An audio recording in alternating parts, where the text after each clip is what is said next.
sa kanya. O sabi niya tuloy, hindi, pagbigyan natin naman yung depensa magpropaganda. Mm. O kaya, naging propaganda ang labanan. Actually, Attorney Talaga Sam, ito, alam po ninyo, mhm, marami nagtatanong sa akin. Kaya nga laban namin si Gatchalian, ang presiding officer, at na mm, talagang sinabi niya na nga, ilang beses na siya magpipreside. O nga, bakit daw pinalitan? Bakit naman hindi papalitan? Tingnan mo yung ginagawa ni Escudero. Bias na bias Kasama ng prosecution abogado yun. Ito masamang asa lang ng presidente, ng vice presidente. Hindi yung masamang tanong yun. Magandang ang tanong yun mhm, Bakit mo ipagbabawal? Hindi mo po pwede ipagbawal. Kahit na ilang oras kayo dyan magtanong, basta hanapin niyo ang katotohanan. Mali ang rules na yan. That's why I suggested, nung makausap ko si Senate President Gatchalian, sabi ko, mali ang rules ninyo. mm, Mga judge kayo Kailangan bigyan kayo ng lahat ng pagkakataon na itanong nyo ang gusto nyong itanong. Kahit na anong tanong. mm. Kaya huwag kayong mag-alala kung ito parang kumakampi ka. Hindi yan, huwag kalimutan yung kumakampi. Ang mahalaga, ano yung tanong mo at anong sagot Mm. para malaman mo yung katotohanan. Kaya, yan ang problema kasi. Nilagay niyo si Escudero, lumalabas na ang kulay nito. Basta bias. Parang nag-aabogado ka sa prosecution. Pumapayag ka sa mga maling prosedimento. Bakit pinalitan si Gatchalian? Kasi si Gatchalian, medyo mahihirapan sila rito, independent minded. Hindi mo ito makokontrol. Ito si Escudero, hindi ba? Bumaliktad na nga O dito, kontrolado mo na. Ang katotohanan dyan. Hindi nasabi dyan ang nagre-report. Ano ba talaga ang issue doon sa mga payag? Ang issue ay whether or not yung mga sinabi niya ron ay babagsak sa impeachable offense or crimen. Yun ang pinag-uusapan doon. Kaya hindi kailangan na i-authenticate mo pa dahil wala naman nagki-question doon Kaya sinasabi ko, useless para sa inyo yun. At useful sa kabila, sa defense. Bakit kanyo? Tingnan nyo sa investigasyon. Pagdating doon sa investigasyon, pamali-mali ang mga sagot niya. Mm. Ang natatandaan kong pinaka-importanting sinabi niya na pabor sa depensa, tinatanong siya kung ano bang tingin niya doon sa pagbabantang tinatawag.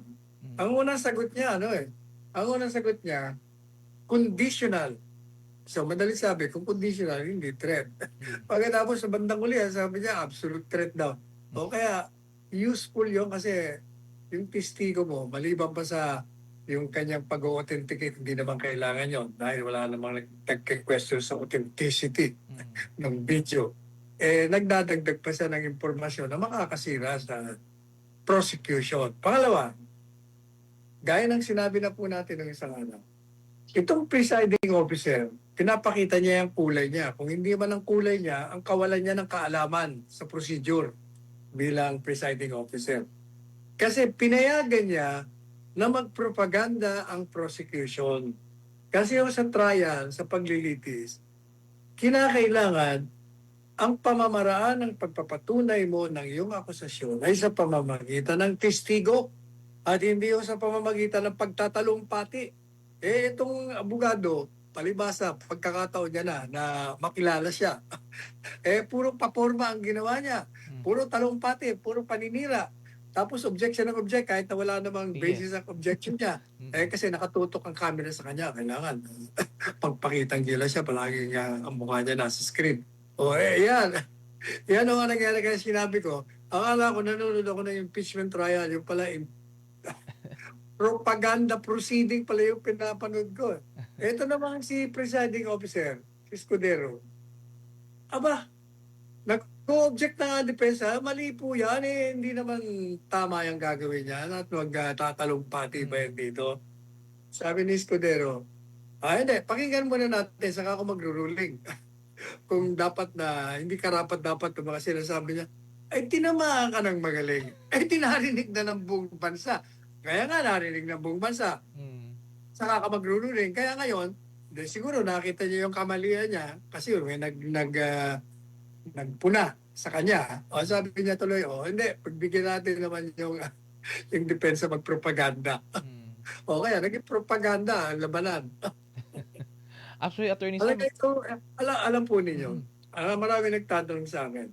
Kaya nga laban namin si Gatchalian, ang presiding officer, at na talagang sinabi niya na nga, ilang beses na siya magpipreside. O nga, bakit daw pinalitan? Bakit naman hindi papalitan? Tingnan mo yung ginagawa ni Escudero. Bias na bias Kasama ng mga prosecution Abogado yata ito ng prosecution Kasi si Escudero madaling makontrol. Kita niyo naman, bumaliktad na nga itong si Gatchalian, hindi nila makokontrol Independent mind din to Kaya, ang aking mungkahi sa Senate President, ikaw po ang Senate President siya. Kailangan pagsabihan mo yung presiding officer na hinihalal ng mga kasama mo, na dapat siya ay walang kikilingan. Dapat tama yung mga ruling niya kasi mamantsahan ninyo yung impeachment trial. Pagdududahan kayo at yung anuman ang magiging resulta niyan, lalo na kung conviction, magagalit sa inyo ang taong bayan. mm. Ngayon nga, Attorney Sam, nagagalit na nga sila dahil pa lang dun sa part na palaging nag-o-object yung lawyer ng prosecution team kaya hindi na natutuloy yung mga tanong ng panig ng depensa, Attorney Sal. Lalo pa kaya kung Kasi nga, pagkakataon niya na yung nakatutok ang camera sa kanya pala, objection, dito, mga ganito. Ngayon lang yata na napanood sa TV yung mamang yun kaya pagkakataon ko na ito.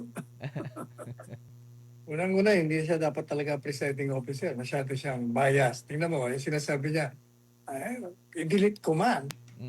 Nasabi na. Yeah. Ikaw nga ang pumayag Kung hindi ka pumayag na magsalita, magtalumpati yung prosecution sa isang tanong ng senador na hindi naman yun ang dapat nasagot, pinayagan mo Ikaw ang may kasalanan. Huwag mong itatapon ng sisi sa iba. Hindi ka marunong mag-preside. Yan ang katotohanan dyan. Pangalawa, alam po ninyo, yung pag-limit, nililimitahan nila ang mga senador judges na magtanong sa 2 minuto lang, Jesus Mariosep. Hindi ko malaman kung saan nila nakuha yun na dapat ganon. Hindi mo po pwedeng pigilan ang senador at judge. Senador judge. Bakit kayo?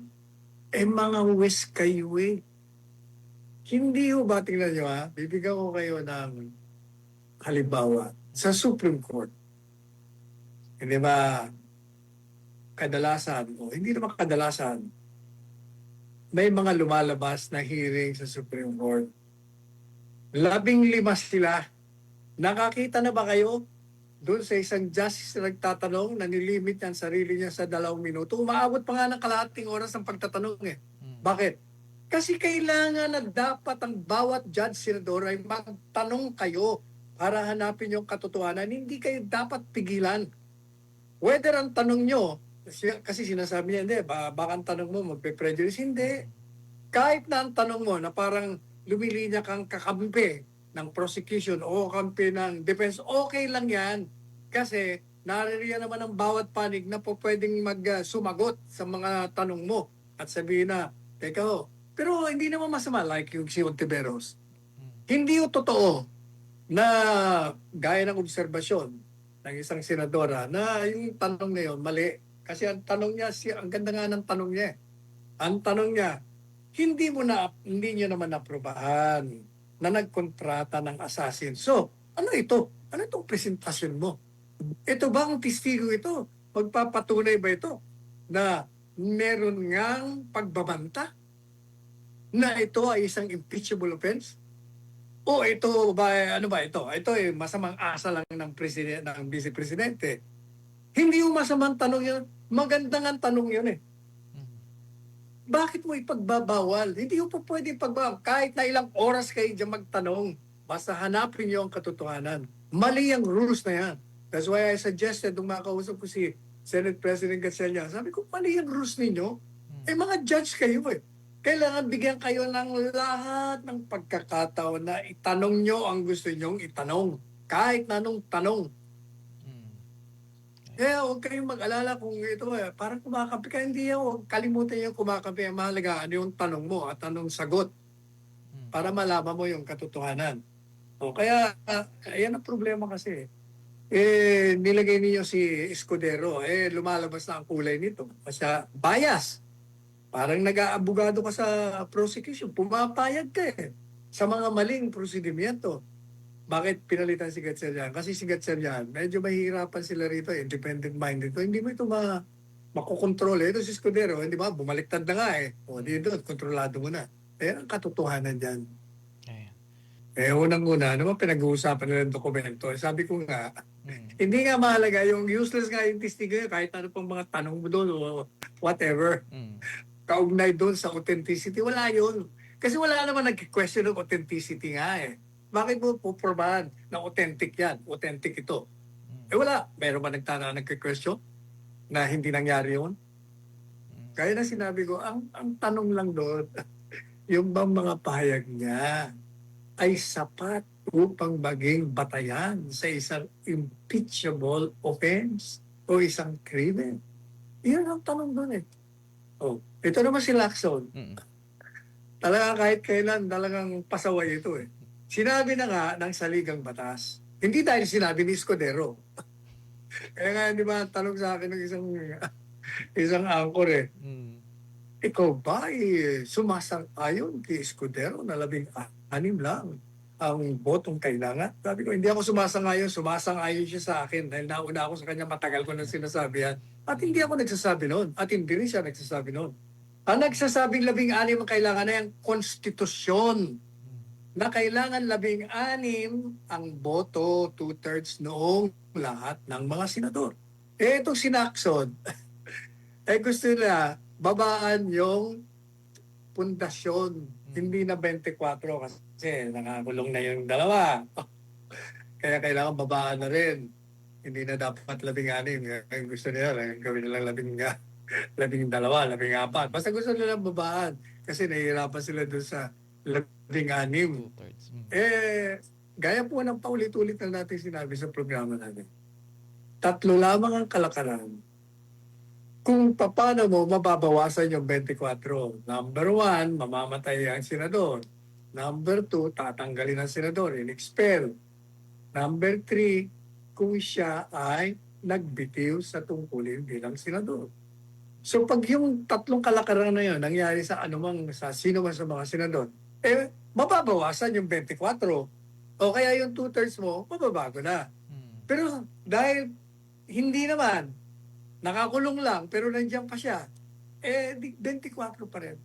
Itong si Lacson, gusto niya talaga i-convict si Inday nga. Kaya galit na galit ka nung sinabi ko, pusakal ka kasi anti-Duterte, kaya boboto ka ng conviction. Ngayon, dahil nahihirapan kayo dyan sa 16, gusto mo ibaba yung bilang. Yan. Halatang-halata kayo. Kawawa talaga itong alin to. Naturingan pa abogado, pero mali lahat ang mga deklarasyon niya. Laban lang sa mga napag-aralan niya bilang abogado. Sabi niya, hanggang ngayon hindi naman niya sinasagot. Sinasabi niya lang, kasama sa freedom of expression. O ano pa nga ba, yun na nga ang sagot. Ang ibig sabihin, wala siyang ginawang pagbabanta. Hindi papasok yan sa paninira or sa pagbabanta na punishable under the law. Yun na nga ang sinasabi. Di yun nasagot sa iyo. Lahat ng mga sinungalingan nyo, pagdating doon sa kaso ng pagbabantang sinasabi mo, o pagdating naman doon sa iba pang mga akusasyon, sinasabi nga ng saligang batas, prubahan mo muna. Kayo magpupruba, hindi nga si Inday Sarang, kulit. Ayan. Attorney Sal, meron din balita din kahapon dahil itinalaga ni Pangulong Ferdinand Marcos Jr. si dating DILG Secretary Benhur Abalos bilang bagong cabinet secretary. Ayon sa Malacanang, magiging tungkulin niya ang magbigay ng estratehikong payo sa Pangulo at magsilbing ugnayan ng Malacanang sa mga ahensya ng gobyerno, lokal na pamahalaan at iba pang mga sektor. Kasabay nito, itinalaga rin ni Pangulong Marcos Jr. si Philip Lo bilang Secretary ng Office of the Presidential Assistant for the Visayas at si Attorney Nesauro Ferme bilang kinatawan ng Academe ng Judicial and Bar Council. Yung sa pagbabalik po ni bagong Cabinet Secretary Benhur Abalos, sa tingin niyo po, Attorney Sal, makakatulong siya sa administrasyon ni Pangulong Ferdinand Marcos Jr.? Hindi. O, tingnan nyo ha. Yung posisyon na binigay sa kanya, natatanda mo, inabolish yan. Inabolish yan ng Presidente Marcos Jr. Sinabi niya na walang saysay naman itong posisyon na ito. Duplication lang ito. Kumbaga, glorified assistant lang ito. Tapos binigyan mo ng posisyon. Kasi dati siyang DILG secretary at isang makapangyarihan, masensitibong posisyon. Ibinigay kay Remulla. Binalik niya di dapat si Remulla pinalitan niya. Hindi. Kumbaga, ano lang yon parang gantimpala niya sa pangangampanya niya sa Presidente Marcos Jr. nung nangampanya ito. Atong naging cabinet. Demotion nga yan eh. Kung ako hindi ko tatanggapin cabinet secretary, glorified. Ano yan? Wala yun. Wala. Wala namang say. Walang say-say yan. Hindi bahala sa akin. I'm not interested in that. Walang paulit-ulit lang yun. Well, considering na dapat nga sana, attorney, yan nga ang unang tinututukan ng pamahalaan ngayon. Mga issue ng... Puro nga buladas lang yan. Kunyari lang yan. Puro hindi umano, ganito ang problema. Gagawin lang yan. Hindi naman yan totoo eh. Puro balat kayo lang yan. Ang kanilang focus, yung impeachment. Ang galing si Inday Sara sa Vice Presidente, i-disqualify bilang kandidato. Yan ang focus nila. Concentrated sila doon. Maraming salamat po, Attorney Sal. Samantala, babasahin na po natin itong mga mensahe mula sa ating mga kababayan. Mula kay Maruf Versosa, good morning, Attorney Sal and Sir Carlo. Nag-focus na ang admin sa impeachment. Akala nila makakalimutan natin yung issue sa flood control. Yan. Ito naman po si Taga Dirica, YouTube comment. Nakakainis na po ang gobyerno pero ang mga tao ay hindi lumalabas dahil sa mga ayuda na natatanggap o matatanggap pa nila. Bakit mawala sila baka mawala sila sa listahan kung makita silang nakilahok sa rally? Ayan. Meron pang komento si Grace, Attorney Sal. The grandstanding lawyer, Ligutan, was pasikot-sikot. He was direct but had no teeth. The expert, quote-unquote, witness and the so-called evidence were unconvincing. Hungry for media mileage, the cross-examination by Attorney Narvasa, a mild-mannered and gentle lawyer who knows what he wants to elicit, was damaging to the prosecution. The truth will always come out. Ito naman po from Topic Stories News, YouTube comment naman po.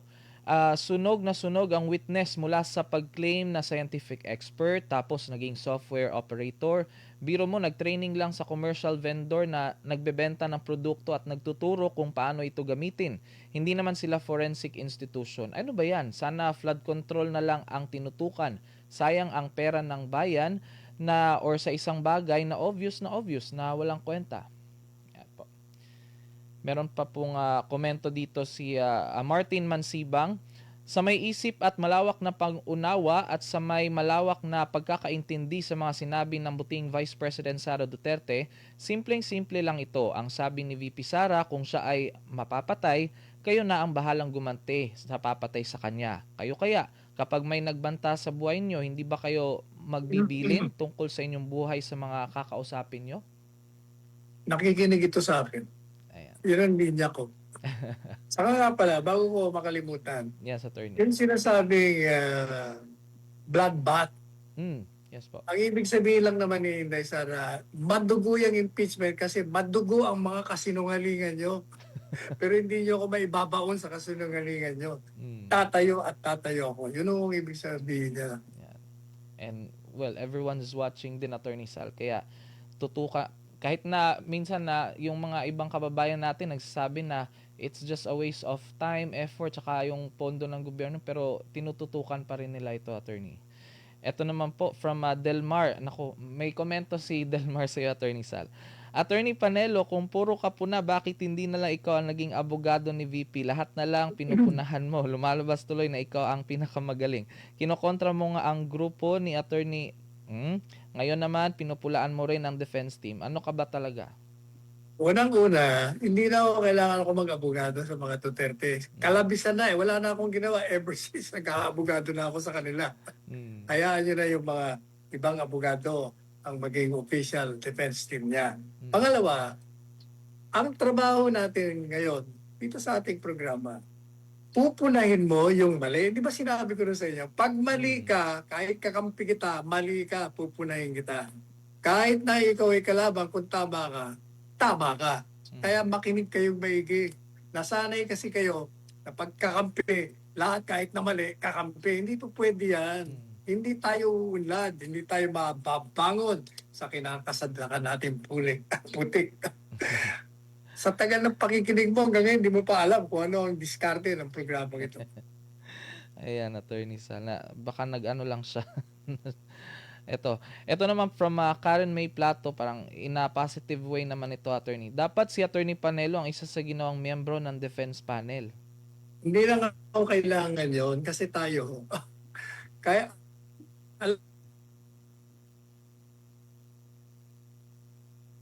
Yes. sabi niya, pag nagsinungaling ho itong kliyente ko sa akin, natuklasan ko in the course of the trial, binibitawan ko yon. Hindi ubra sa akin yun. Kahit na kliyente mo at mali, bitawan mo na. Kaya hindi tayo po pwede. Kaya mabuti na itong nandito lang tayo sa gitna. Nakikinig tayo. Sinusuri natin ang kawastuhan o kamalian ng dalawang panig at sasabihin natin sa taong bayan. Ayan. At meron pa isang komento, Attorney Sal, from Asis Zororo. God bless, Attorney Sal. Ingatan niyo po ang sarili ninyo kasi kakaunti na lang ang mga matatalinong abogado sa Pinas. Pinakulong pa nila si Tatay Digong. Hindi, mali ka dyan. Maraming matatalinong abogado. Ang nangyayari lang sa ibang abogado, nababagiran sila. Yun na nga, yung sinasabi ko na porket kaibigan, kahit na mali, ipagtatanggol. Hindi nga po pwede yun. Kailangan doon lang tayo palagi sa tama. Ang tama ay tama ang lahat.